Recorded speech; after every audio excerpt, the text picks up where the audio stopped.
Avanzamos con la unidad de evaluación de proyectos. En este caso vamos a resolver el ejercicio número 7 de la guía 6. Este es un ejercicio muy completo, por lo tanto vamos a leer primero el enunciado, detenernos en la lectura para identificar los principales elementos que aparecen y luego avanzamos en la resolución en Excel por partes. Bien, el ejercicio 7 dice entonces: Portovela S.A. es el principal fabricante de embarcaciones deportivas de alto desempeño. Los estados contables históricos informan a continuación. Aclara, los valores están expresados en miles de pesos. Tenemos los estados contables históricos. Y después, fíjense que comienza con un texto en donde se describe un proyecto que está bajo análisis. Dice: actualmente planea lanzar al mercado una nueva línea de lanchas con motores eléctricos de alta performance, denominada Electrolanchines. Desde el Departamento de Investigación y Desarrollo, dice, le informan que luego de 7 años de intensa investigación, con una inversión de 20.000 pesos, ya tiene disponible un nuevo motor con autonomía de hasta 48 horas, con una sola carga de baterías. Entonces, lo que vamos a hacer es esto: ir leyendo el texto del enunciado e ir identificando los distintos elementos que intervienen en el análisis de este proyecto. En este caso se habla de una erogación de 20.000 pesos asociados a investigación y desarrollo. Eso lo vamos a clasificar como una erogación de dinero que es independiente de la aceptación o rechazo del proyecto. Por lo tanto, lo consideramos como un costo hundido y no tiene que ser considerado, en consecuencia, en el cuadro de los flujos de fondos del proyecto. Pueden aparecer otros costos hundidos como honorarios de consultoría para el estudio del proyecto o cualquier otra erogación que sea independiente, repito, de la aceptación o rechazo del mismo. Todo lo que es independiente de la aceptación o rechazo del proyecto no tiene que considerarse como parte de él en el análisis de sus flujos de fondos. Dice: luego de varios ensayos se comprobó que el nuevo producto es más eficiente que otros modelos que actualmente se comercializan en el mercado, permitiendo una autonomía 20% superior a la competencia. Perfecto, por ello se cree que el nuevo producto podría tener una muy buena aceptación por parte del público. Bien, la vida de los productos lanchas con motores eléctricos en el mercado es de 3 años, tiempo que la empresa tarda en promedio en lanzar nuevos productos que mejoran a los anteriores. Ahí básicamente lo que me están informando es el marco temporal de análisis. Vamos a tener básicamente un proyecto entregando flujos a lo largo de 3 años. El departamento de comercialización realizó un estudio de mercado que costó 15.000 pesos y que arrojó las siguientes estimaciones de ventas: 750 unidades el primer año, 1.250 el segundo y 1.300 el tercero. El precio de venta de las nuevas lanchas asciende a 700. Entonces fíjense, acá tenemos primero un costo hundido, que es un estudio de mercado que costó 15.000 pesos. Eso va a haber que abonarlo independientemente de la aceptación o rechazo del proyecto, por lo tanto no es considerado como parte de sus flujos de fondos. Y después los resultados de ese estudio de mercado, en donde ya podemos identificar valores proyectados de unidades a vender y precios de venta. Después dice: el departamento de producción estima que los costos directos representan un 60% de los ingresos por venta. Tenemos los costos. Esta parte que acá dice: se estima que el 10% de las ventas estimadas del nuevo producto dejaría de comprar otro producto de la empresa de similares características, que actualmente se comercializa a un precio de venta de 600 con un costo directo de 70. Esto es lo que nosotros consideramos como un efecto colateral negativo. Básicamente el 10% de las unidades que se espera vender del nuevo producto son unidades que se dejan de comercializar en otra línea de similares características que tiene la empresa actualmente operativa. Entonces ahí tenemos un efecto colateral negativo. Después dice: sin embargo, el lanzamiento del nuevo producto incrementaría en 50.000 pesos anuales las ventas de baterías. El costo de las baterías representa el 65% de las ventas. Ahí tenemos lo opuesto, es un efecto colateral positivo o una sinergia. Vendo las nuevas lanchas eléctricas, se van a vender más baterías, que es otra unidad de negocios que mantiene esta empresa operativa actualmente. Bien, entonces tenemos por un lado estimaciones de venta, por otro lado efectos colaterales negativos, una canibalización, me plantean acá arriba, y luego un efecto colateral positivo, o sea, una sinergia, planteada por acá abajo.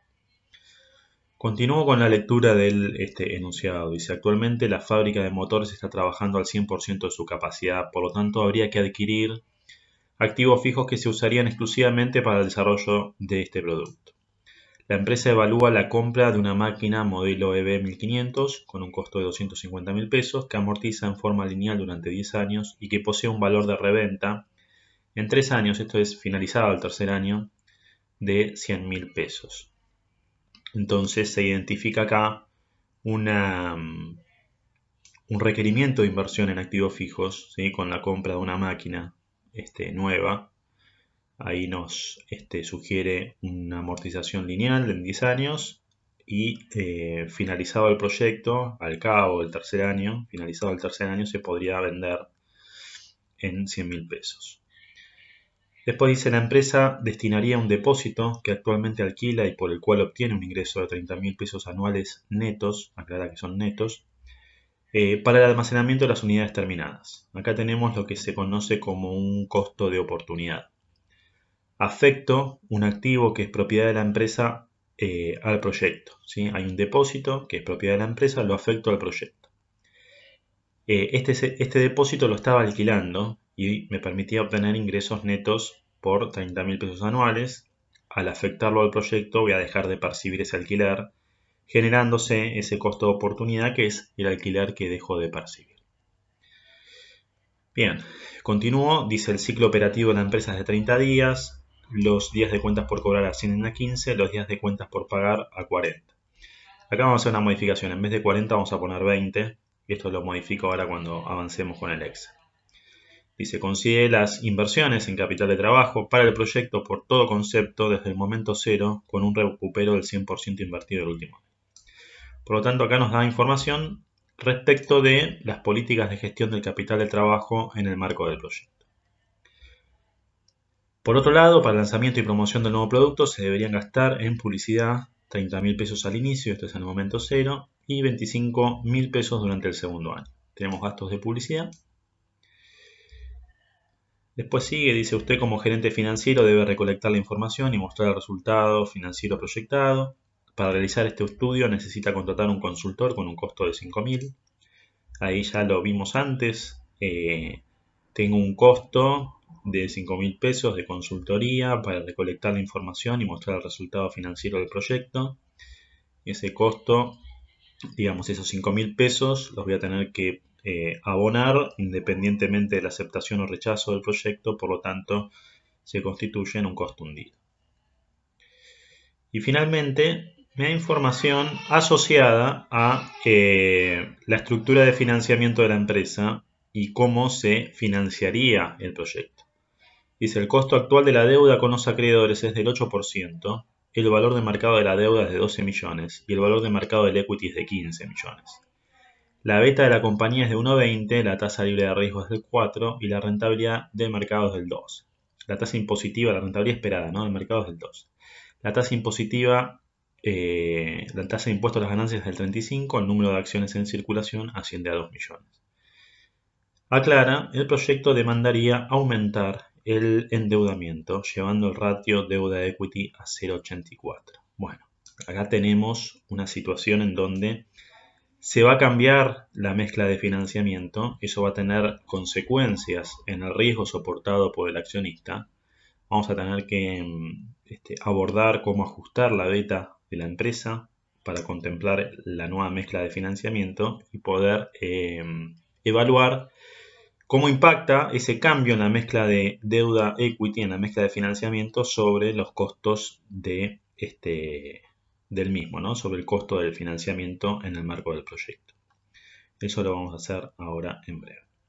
Entonces, fíjense, se pide y como es un ejercicio más bien de carácter integrador, me van a pedir, en primer lugar, tomar alguna decisión de financiamiento. Dice, según algunos analistas, la empresa crecería de manera constante al 2%. Determina el valor intrínseco de las acciones de Portobello y pregunta, ¿financiaría el proyecto con emisión de acciones? Justifique su respuesta. Esto es lo que vamos a hacer primero.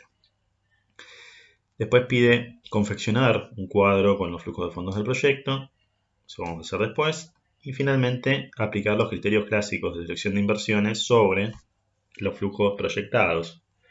Dice, estime el BAN del proyecto, en función de los resultados, indica si la TIR debería ser mayor o menor al costo del capital justificado. ¿Sí? Es un ejercicio que nos enfrenta a evaluar la empresa e ir tomando decisiones respecto de los resultados, determinar los flujos de fondos del proyecto y aplicar los criterios clásicos a los efectos de considerar su aceptación o rechazo. Avanzamos con el punto A. Dice, según algunos analistas, la empresa crecería de manera constante al 2%, determina el valor intrínseco de las acciones. Por lo tanto, vamos a calcular el último flujo de caja libre para el equity reportado, lo vamos a hacer crecer al 2 a perpetuidad y actualizar esos flujos de fondos a la tasa correspondiente, que es el costo del equity. De esa manera arribamos al valor intrínseco del equity, que habrá que compararlo con el valor de mercado a los efectos de justificar o no el financiamiento del proyecto con emisión de acciones. Entonces, vamos paso por paso. Tengo que calcular el FEA, el flujo de caja de la deuda. Hago FEA menos flujo de caja de la deuda y obtengo el flujo de caja libre para el equity. ¿Sí? Entonces acá armé una tablita donde están las tres componentes del FEA. Si quieren podemos poner así, las tres componentes del FEA. Acá tengo las dos componentes del flujo de caja de la deuda. Y si yo al FEA le resto el flujo de caja de la deuda, obtengo el flujo de caja libre para el equity. Es decir, lo que generan los activos menos lo que se llevan los acreedores me permite acceder a el flujo de caja libre para el equity. Entonces veamos, el flujo efectivo operativo ya vimos se calcula haciendo RAI más depreciaciones menos impuestos. El flujo de fondos por variación en el capital de trabajo, fíjense acá ya precomputé el capital de trabajo, tanto para el 2014 como para el 2013, así que voy a poner menos la variación. La variación es positiva, significa que hubo una inversión, como es en este caso, por eso me da flujo negativo de 1690,34. Hago lo mismo para el activo fijo. Activo fijo tenemos bienes de uso finales menos iniciales, más las depreciaciones del periodo, que lo tomo el estado de resultados del 2014. Por lo tanto, el FEA asciende a 706,49. Voy con el flujo de caja de la deuda, tiene dos componentes. La primera componente son los intereses. Lo tomo del estado de resultados 2014. La segunda componente es la variación de la deuda financiera. Si hay una variación positiva para el acreedor es un flujo negativo. Por eso comienzo con el signo negativo.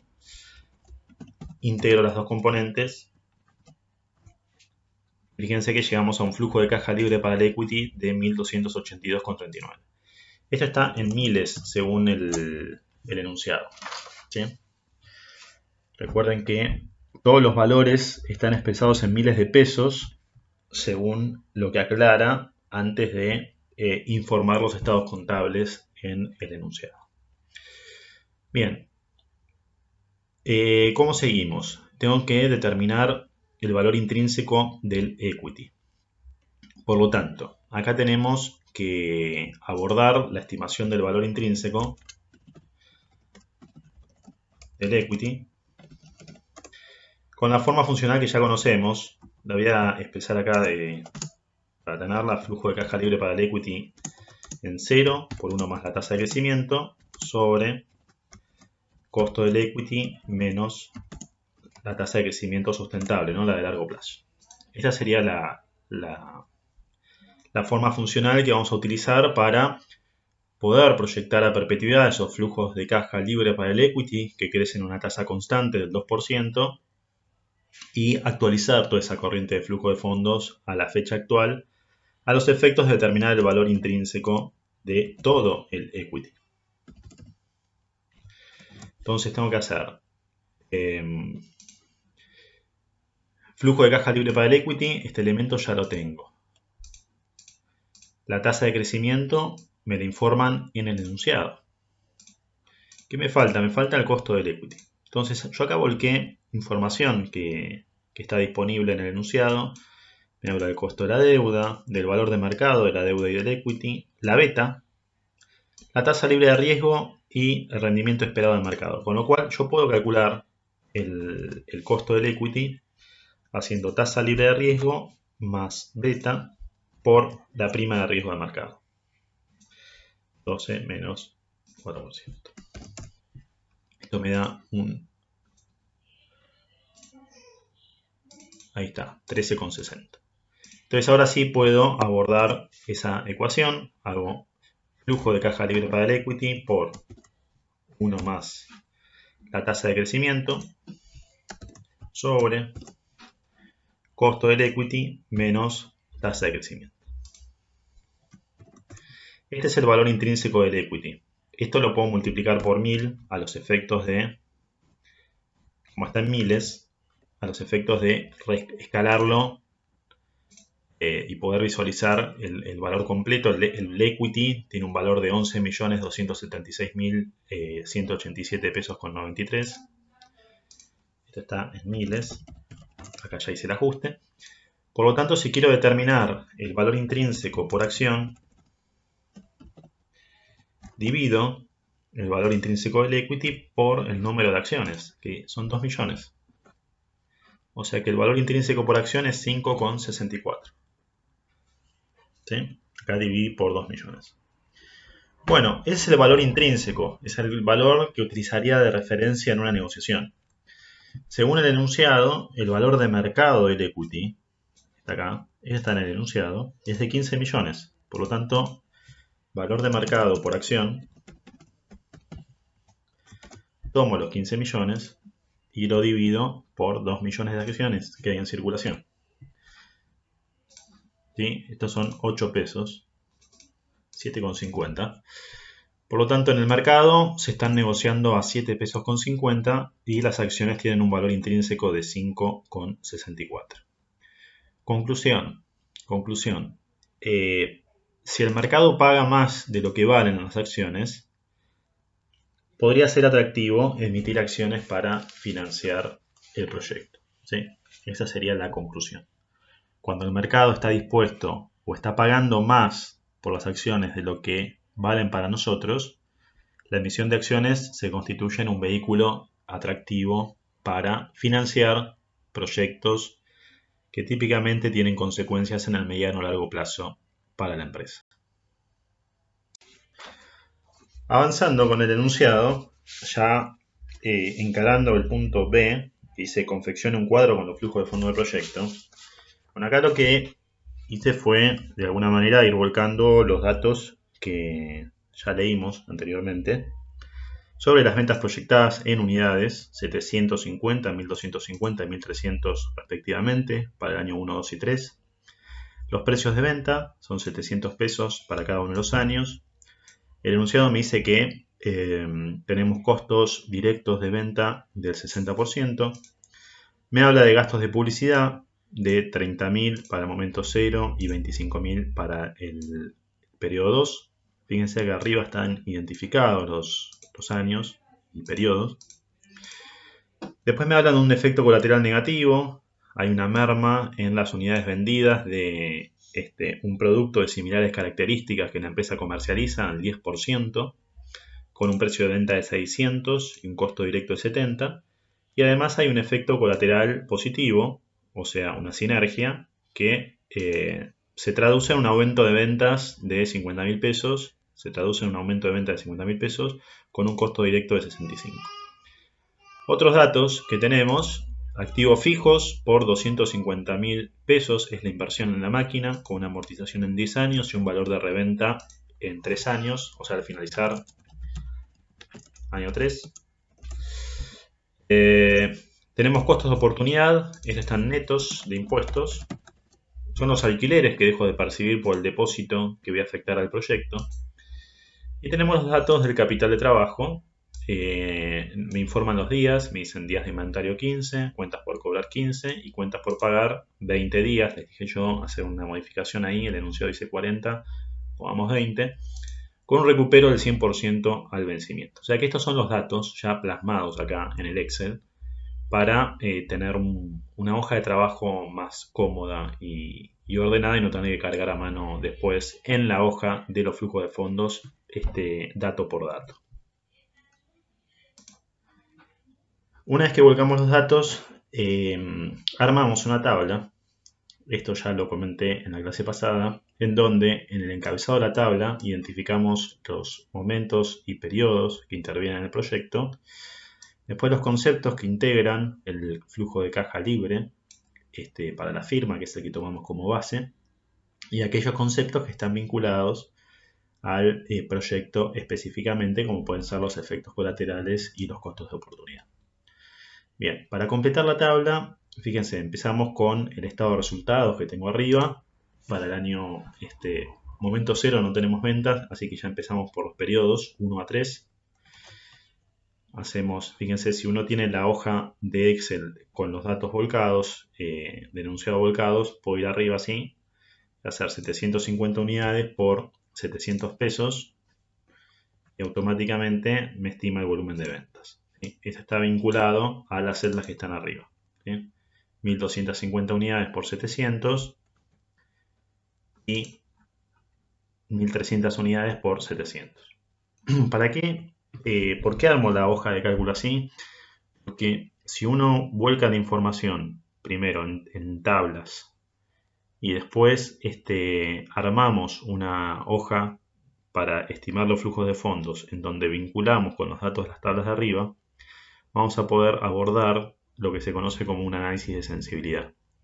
El análisis de sensibilidad nos permite, por ejemplo, analizar qué ocurriría, por ejemplo, si el precio al cual comercializo el producto, en lugar de ser 700, es 750 o 675. ¿Sí? Y ver cómo impacta en los flujos de fondos del proyecto sin tener que meter mano sobre las tablas principales. ¿Sí? Directamente cambio arriba y automáticamente se reestima todo. Entonces, por eso es que siempre volcamos los datos de los enunciados o del proyecto, si se quieren, en tablas debidamente identificadas. Bueno, tenemos costo de mercaderías vendidas. Esto le pongo signo negativo. De las ventas, lo multiplico por, según el enunciado, 60%.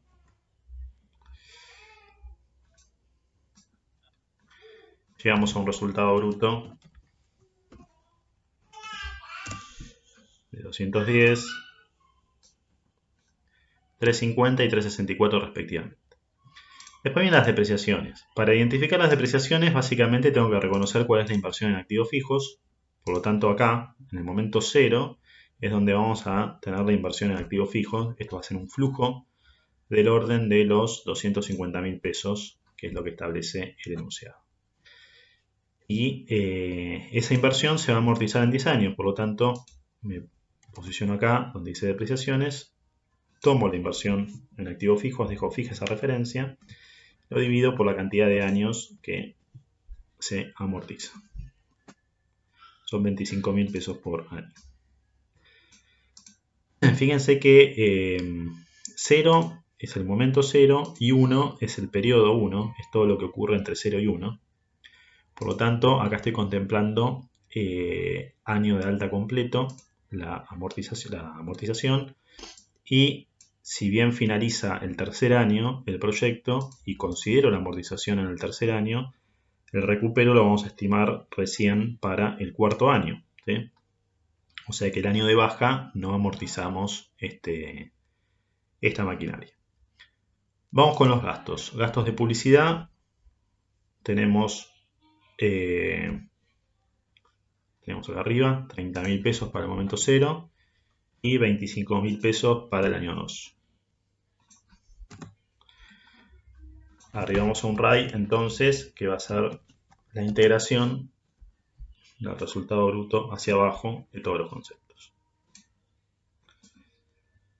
Es el RAI.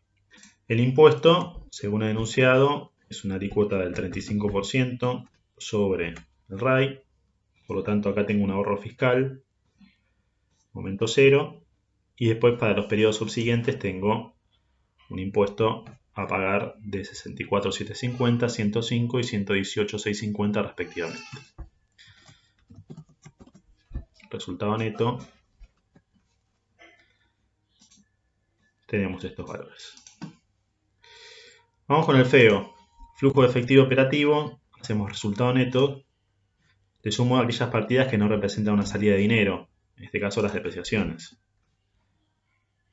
Entonces acá tengo los 120.000, le tengo que sumar los 25.